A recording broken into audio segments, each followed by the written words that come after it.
urur goboleedka IGAD waxaa la aasaasay sanadkii 1986.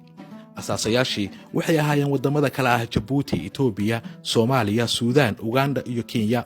waxaa dib ugu soo biiray 1993 dalka Eritrea.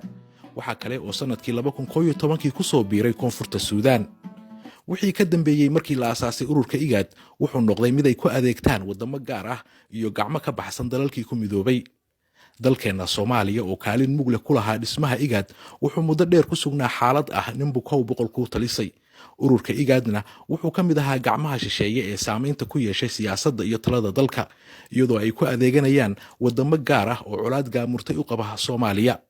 waxyaabaha sida gaarka loo xasuusto waxaa ka mid ahaa go'aamada ka soo baxa ururka oo ahaa inta badan kuwa lagu dulminayo dowladnimada Soomaaliya kana turjumaynin danaha dalka iyo dadka Soomaaliyeed. taliskii hore ee Ethiopia oo siyaasad qallafsan oo kala qaybin ah ku wajihi jiray xaaladda Soomaaliya ayaa dalkeena u soo diray sarkaal lagu magacaabo General Gabre iyagoo adeegsanaya shaatiga IGAD. Gabre iyo dowladdiisa Ethiopia oo ka faa'iideysanaya awoodda ay ku leeyihiin ururka IGAD waxay qaadeen tallaabooyin badan oo meel ku dhac ku ah qarannimada Soomaaliya. ururkii IGAD ee loo dhisay inuu ka shaqeeyo danaha wadamadii ku midoobay wuxuu noqday midkaas ay ku adeegtaan wadamada gaarka ah, mana jirin cid ku dhiiran kartay in isbeddel lagu sameeyo si loogu hago ururka ujeedkii saxda ahaa ee loo udbay. nasiib wanaag isbeddel xoog leh ayaa ka dhacay gobolka. bishii Febraayo ee sanadkii 2017 waxaa xilka madaxweynaha Soomaaliya loo doortay madaxweyne Maxamed Cabdullaahi Farmaajo. madaxweyne Farmaajo inkasta oo loo doortay hogaaminta dal ku jira soo kabasho, haddana wuxuu la soo baxay siyaasad xoogan oo saldhigeedu yahay qab iyo ilaalinta madaxbannaanida dalkiisa. dowladda uu hogaamiyo madaxweyne Farmaajo qorshayaasha ay kamar dhalintooda u fuushay geed dheer iyo mid gaaban waxaa ka mid ahaa in meesha laga saaro siyaasaddii qallafsanayd ee wadamada darisku ay ku wajihi jireen Soomaaliya, taas oo ahayd qaybi oo xukun.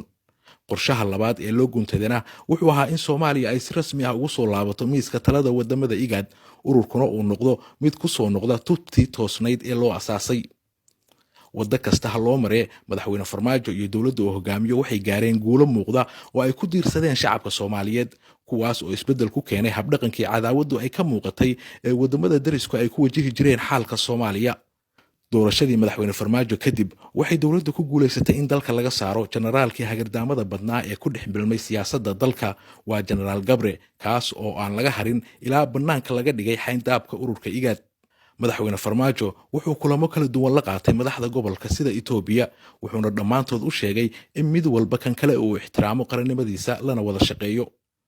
waxaa xaqiiqo ah 30 sano ugu dambeeyay ee burburkii Soomaaliya in Soomaaliya aad loogu hayay faragelin qaawan toos ah iyo mid dadbanba khaasatan sanadihii ugu dambeeyay iska cadeed dowladaha dariska ah khaasatan Ethiopia inay toos siyaasadaha Soomaaliya ee faragelin ugu haysay.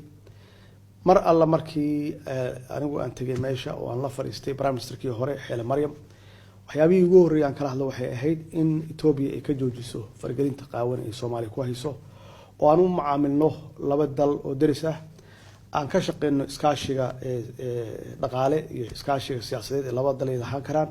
dadaalkii madaxweynuhu intaas kuma ekaane wuxuu gaaray in iskaashi iyo saaxiibtinimo uu ka dhex samaysto wadamada gobolka.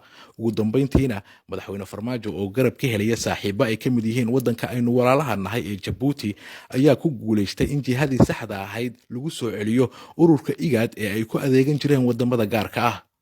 Soomaaliya dhacdooyinkii ugu waaweynaa ee ay isku muujisay kulana soo laabatay saameynta ay ku lahayd IGAD waxaa ka mid ahaa doorkii nabadoonnimada ee uu madaxweyne Farmaajo ka qaatay xalinta colaadii gaamurtay ee Ethiopia iyo Eritrea iyo dubashisiinta dhinacyadii siyaasadda isku hayay ee Koonfurta Suudaan.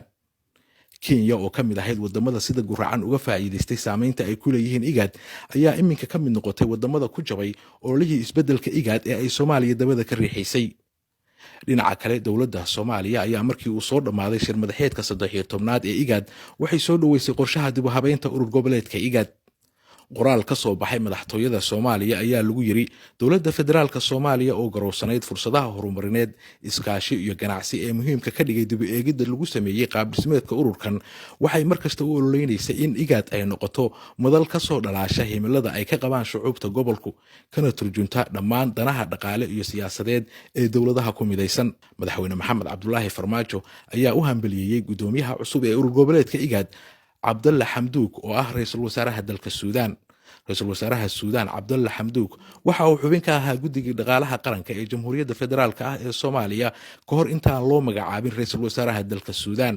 sidoo kale madaxweyne farmaajo waxa uu soo dhoweeyey magacaabista xogayaha cusub ee IGAD, wuxuuna adkeeyey in dowladda federaalka ah ee soomaaliya ay si dhow ula shaqaynayso hoggaanka cusub ee IGAD si loo gaaro hiigsiga muhiimka ah ee ururka iyo arrimaha hortabinta u leh awoodsiinta gobolka.